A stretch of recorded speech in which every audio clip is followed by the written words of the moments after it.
Clint Eastwood is considered a legend today.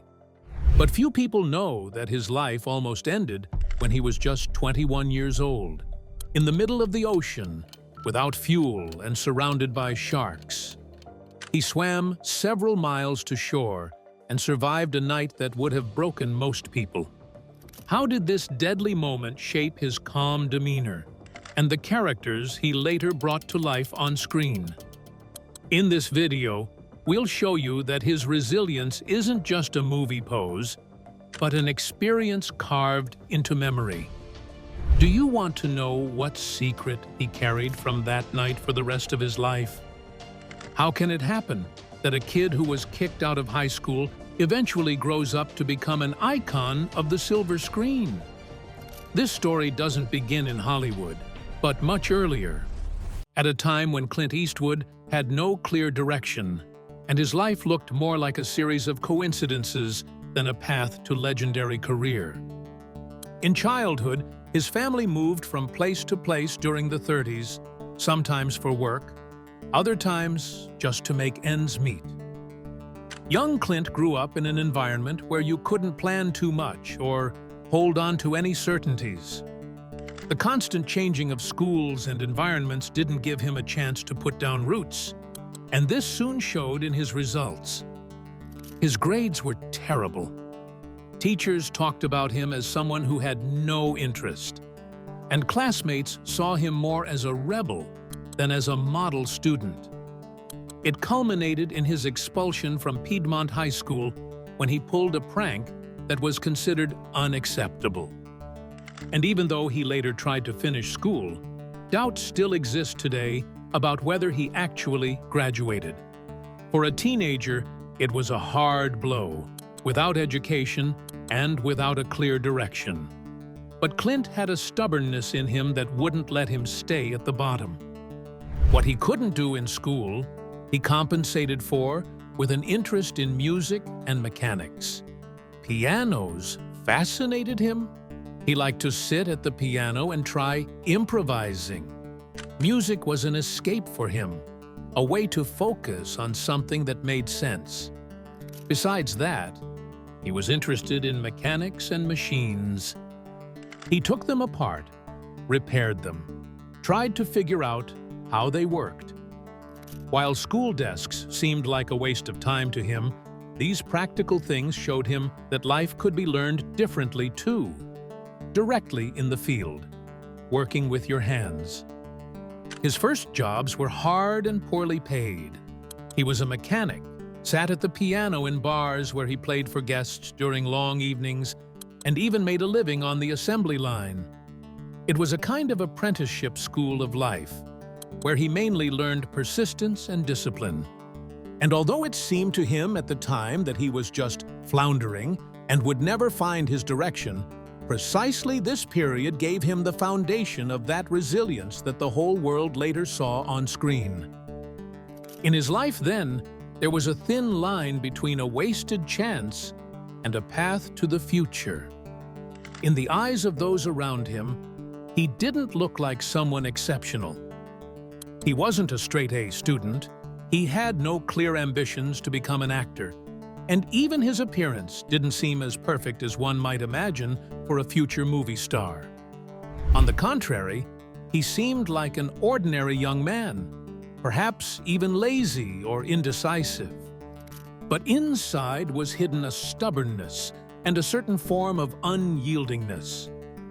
But while this stubbornness gradually shaped his character, an even more demanding test awaited him. The real test of his tenacity didn't come in a school desk or behind a piano in a bar. That moment came only in uniform, when he enlisted for military service. Did you know that Clint Eastwood never fired a single bullet during the Korean War, yet still experienced a moment that became the greatest test of his life? Most of us would imagine military service as trenches, shooting, or the front line. But his reality was completely different. In 1951, he was called to service, and instead of on the battlefield, he ended up as a swimming instructor. His task was to teach young recruits how to handle water, how to navigate in a pool, and maintain basic fitness. The daily routine seemed ordinary and boring, far from the heroic acts of soldiers that were written about in newspapers. But it was precisely in this seemingly calm position that the pivotal moment occurred that etched itself into his memory forever. While other guys his age faced bullets, he mastered discipline in a different way. The pool was his training ground, and the hours of training gradually began to shape his character. It was a day like any other.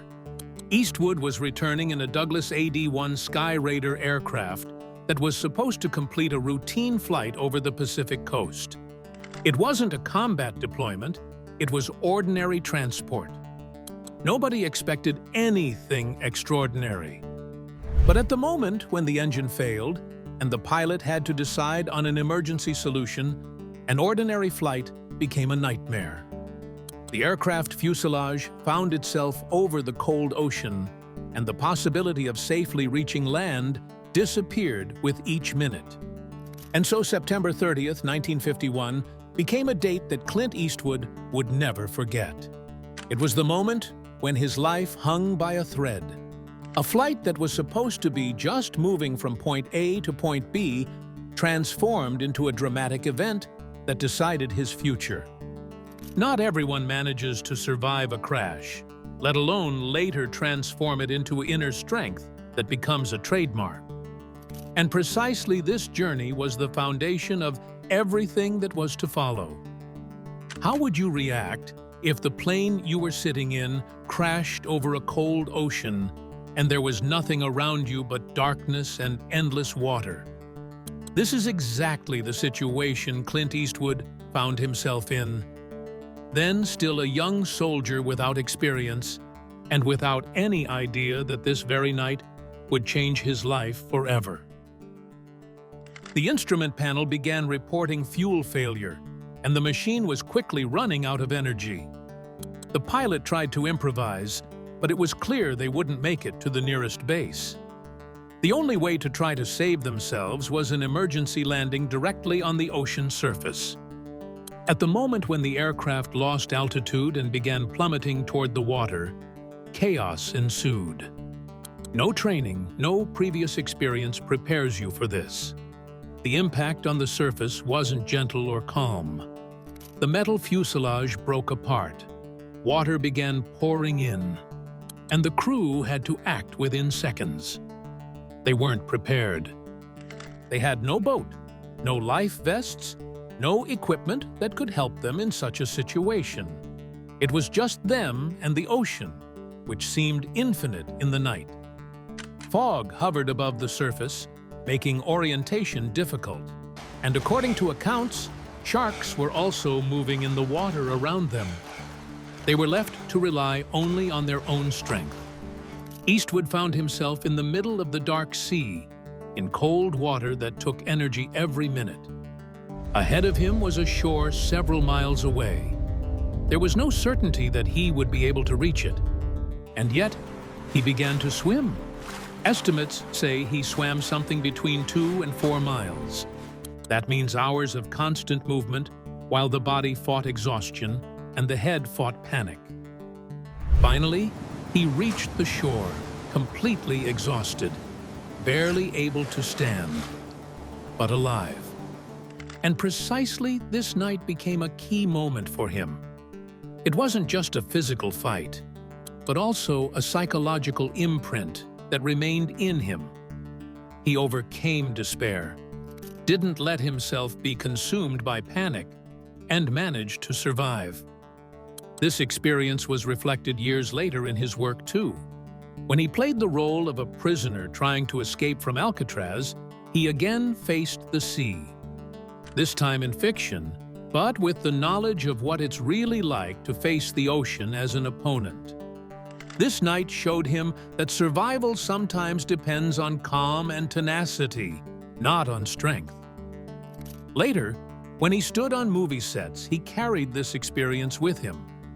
Thanks to it, he knew that courage isn't an empty word, but a reality he had experienced firsthand. How did the experience of fighting for life in icy water forever merge with Clint Eastwood's film image as an indomitable hero?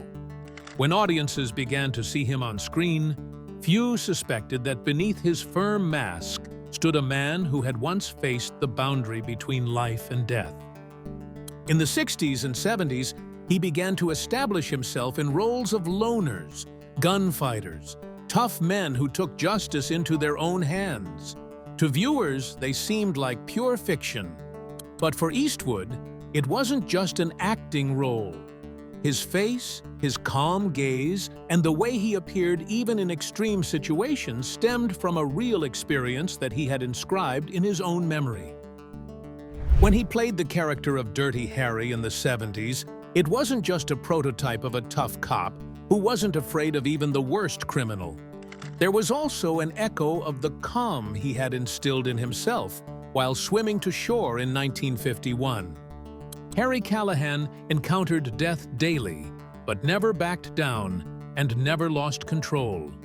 That image resonated with audiences around the world because it seemed authentic, as if the strength of a man who already knows what it's like to face his own end was playing out in his core. Similar traits can be found in other roles from that time. In the film The Gauntlet, he plays a man who must get a witness through an avalanche of obstacles. Here, too, it's about a character who resists chaos and direct threat, always stoically calm, determined to survive. Beneath the smooth surface of these characters was the real Clint, ready to stay focused even at the moment when everything seems to fall apart. And then there's Escape from Alcatraz. The parallel is so strong it seems almost symbolic. Eastwood portrayed prisoner Frank Morris, who spent years planning an escape, only to finally risk his life swimming toward freedom. Audiences watched the dramatic escape scene across the sea, but for the actor himself, it wasn't just a film scene. He knew what it meant to plunge into water, knowing that return might not come. In the 80s and 90s, his film characters began to transform. They were no longer just tough heroes. They were men grappling with aging, guilt, and vulnerability. In the film Unforgiven, he doesn't play a classic hero, but a tired gunfighter trying to end a violent past. Here, a completely different core was echoing: awareness of mortality. The shipwreck and night in the ocean showed him that strength isn't infinite, and that a person stands fragile against circumstances. This is precisely what he brought to his aging heroes, whose courage isn't flawless, but comes from knowing the price of life. The unwavering gaze, calm demeanor, authority that doesn't need words. But behind this image was hidden a chaotic and often painful private life, in which relationships, affairs, and not infrequently scandals collided. His first serious union arose relatively early. He married Maggie Johnson, a young woman who provided him stability at a time when his acting career hadn't even really begun yet. It seemed that she would be precisely that fixed point that he had lacked during his restless childhood and youth. But the marriage lasted decades with long periods of separation. Clint wasn't faithful. He simultaneously lived relationships with other women, which gradually began to show outwardly. The public was in ignorance for a long time, but eventually information came out about children he had with other partners. Kimber Eastwood was born in the early 60s, while Laurie Murray lived many years without knowing her famous father. The revelation of these stories struck like lightning from a clear sky, because keeping such facts secret is almost impossible for a famous person. When the truth emerged, the image of the charismatic actor and director suddenly began to shatter. It surfaced that his family world was full of contradictions. The real passionate complications became his many-year affair with Sandra Locke. The relationship that began in the 70s grew into open conflict. Sandra accused Eastwood of manipulation and disrespecting rights, which resulted in a series of legal disputes. The media at that time followed their battle with unusual intensity. It was a contrast to his film heroes, who always adhered to a simple code of justice. Here, in real life, the image was much more complex. Family relationships seemed inconsistent and unbalanced. Where his film characters seemed firm and comprehensible, Eastwood behind the scenes groped and tried to maintain balance between the role of father and the career of a man who was constantly filming. This contradiction between film icon and real father intensified the impression of a fragmented life. It wasn't just about relationships. During the filming of the Iger Sanction, tragedy occurred. A member of the mountaineering team who assisted with complex mountain scenes died. Clint carried the weight of this event on his shoulders. He played characters who saved lives on the movie screen, but in reality, he struggled with the feeling that he had failed. How does Clint Eastwood stay active even in his 90s? A few years ago, concerns spread around Clint Eastwood. For a long 450 days, he wasn't seen in public, which raised questions about his health. The last mentioned public event where he appeared was a golf tournament in Pebble Beach at the beginning of 2022. Clint used to be a regular guest there, but he skipped the following year, even though his son Scott played. For fans and media, it was a signal that something might be happening. Speculation began to appear about whether age had finally taken away his strength to continue working. Thoughts emerged about whether he still had enough energy to get up on a film set and direct an entire crew. He didn't comment on anything himself, and the silence created tension. Those around began to wonder if one of Hollywood's most hardworking people was suddenly withdrawing into privacy due to health problems. But then came a moment that surprised everyone. Eastwood appeared unexpectedly at a charity event dedicated to nature conservation in Carmel by the Sea, where Jane Goodall appeared. Photographs showed a 93-year-old man in good spirits, with longer hair and a beard, joking and talking with guests with a smile. It wasn't about a tired old man in seclusion, but about someone who still follows what's happening around him. Many breathed a sigh of relief and took this sight as confirmation that Clint still remains active. It's not a coincidence. Eastwood has adhered to a simple and strict regimen his whole life. He eats with emphasis on low-fat content, prefers proteins, and watches his cholesterol level.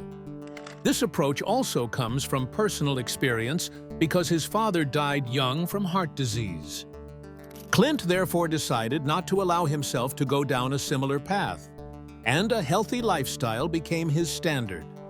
He also inspired his own son, whom he led to weightlifting already in adolescence, and who today himself speaks about his father's discipline. This discipline is also evident in his work.